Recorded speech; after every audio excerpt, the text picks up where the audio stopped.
Hey guys, and welcome back to the channel. We just got a key update from the state of Maine. This is the Senate race in the state of Maine.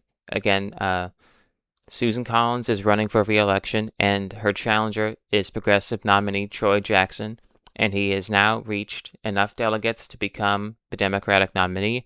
And right now, he's the presumptive Democratic nominee, and he is set to take the nomination on the 27th. And the matchup is set between Susan Collins and Troy Jackson. And until now, we haven't really had any relative polling on this race. We had polling against Susan on the matchup Graham Plattner against Susan Collins. That race was relatively close until this massive scandal came out and the Graham Plattner campaign collapsed on itself by all these prominent Democratic officials withdrawing their endorsement of his campaign, and he just lost a lot of support in this race.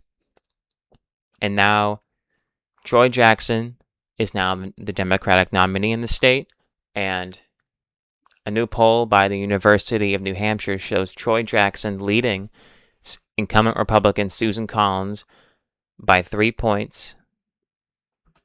Now, this state has ranked choice voting, and ranked choice voting is essentially when you rank your candidates 1, 2, 3, or how many other boxes there are.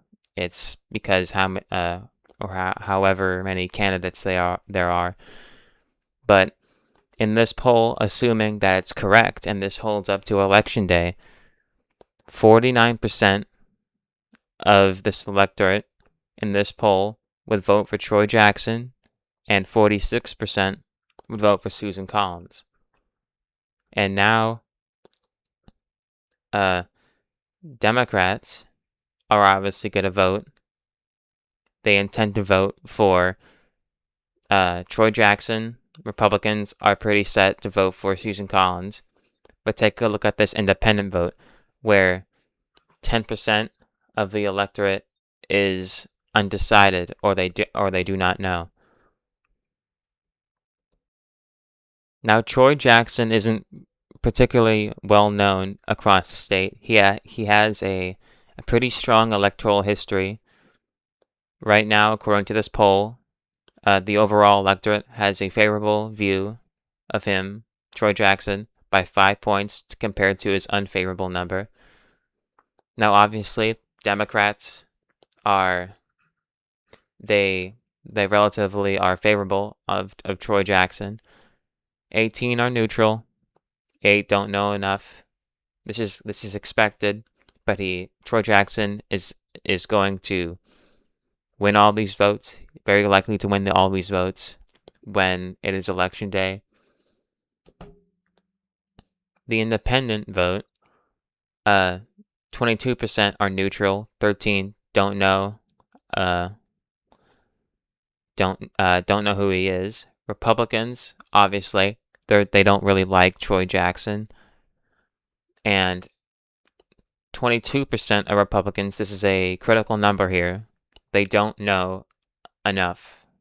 And now, these could be the ones that Biden won the state of Maine by 9 points in 2020.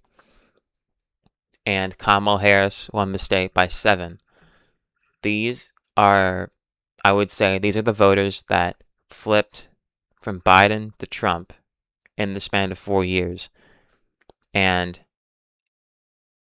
I would say this because they're not automatically assuming that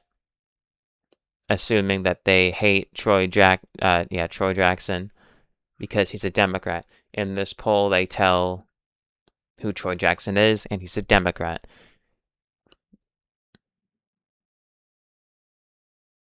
Now on to Susan Collins' favorability. Susan Collins, when the Senate and all of Congress have such terrible polling, and when Americans are so dissatisfied about the state of the economy, a bunch of other issues as well. Susan Collins has a net unfavorability rating of 53%. Obviously, the Democrats in the state don't like her. 89% don't like her. And obviously, the Republicans, they are more favorable to Susan Collins with a 19% don't know. Are neutral. 0% say they don't know enough about her because Susan Collins is relatively known. She is seeking her 6th term in the state. She is what you would say an electoral juggernaut. And most notably, this poll, this is what the Democrats are looking at right now. The unfavorable rating of Susan Collins with the independent vote is 53, with a 25% favorable rating and a 21% neutral rating. Obviously, the Troy Jackson campaign wants to maximize the independent vote, and they want them to vote for Troy Jackson and stay away from Susan Collins as much as possible. If a quarter of the independent vote,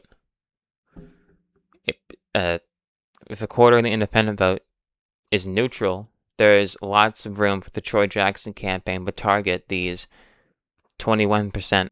So these are the key issues here: votes on key legislation, the Supreme Court, and cabinet picks. These are issues that are very key in a Democratic state.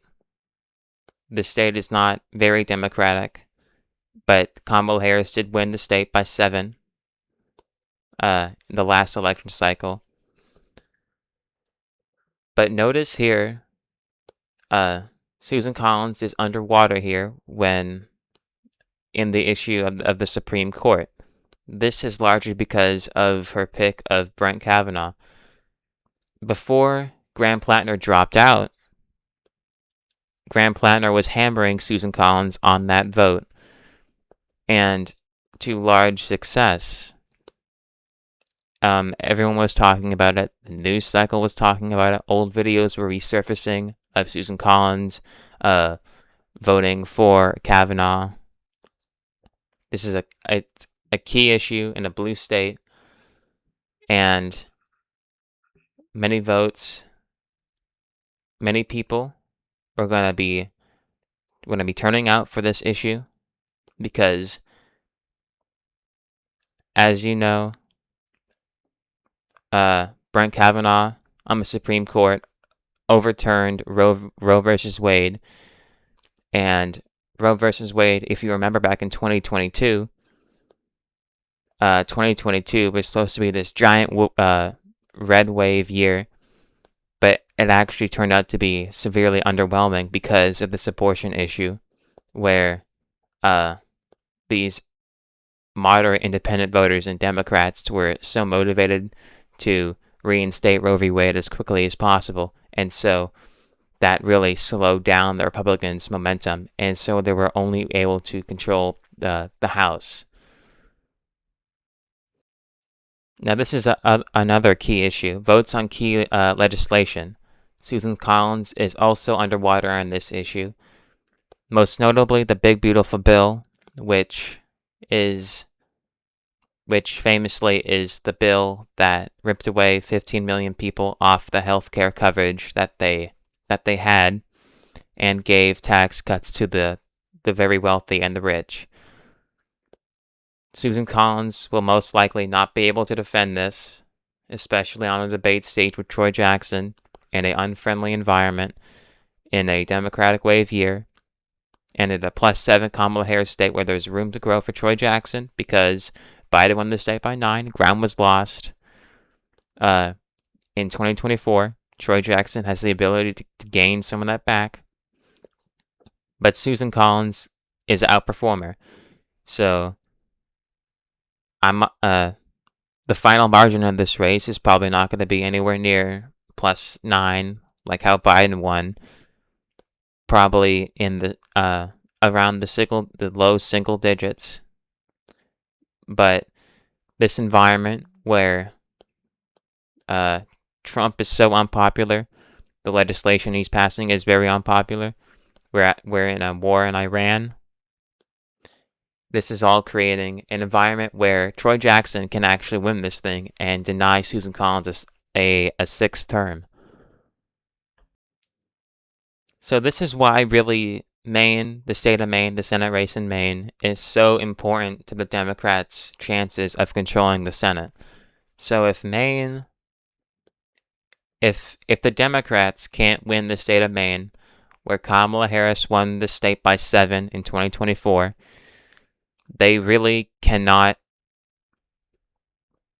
can't make up this ground where Donald Trump won these states by double digits, and they're failing to win a state that Kamala Harris won in 2024. So it's very likely that Republicans will keep control of the Senate if Maine goes red. But if Troy Jackson wins this race, Democrats can start looking at Ohio. They can start looking at Texas with James Tallarico. They can start looking at Alaska. I would say North Carolina is a pretty safe bet for Roy Cooper right now. That takes the Senate total to 49-51. So Democrats only need one more to get a 50-50 tie, but the vice president would break the tie. But obviously, if it's a 50-50, that's really close. And the Democrats would be able to shoot down any other remaining legislation, potential Supreme Court picks, cabinet picks, all these things that will hurt the Trump administration greatly and will basically assure him a lame duck presidency for the rest of his 2 years. And so let's just say Texas or Ohio, doesn't really matter, but let's just say Texas goes blue in this scenario. It's a 50-50. Democrats will be obviously pretty happy about this. But you see why Maine is so important here. Because if they can't win a state where Kamala Harris won, where Trump won on the popular vote by 1.5, they're not going to be able to take the Senate. And so the Democratic chances of retaking the Senate will be very unlikely if they lose the state of Maine.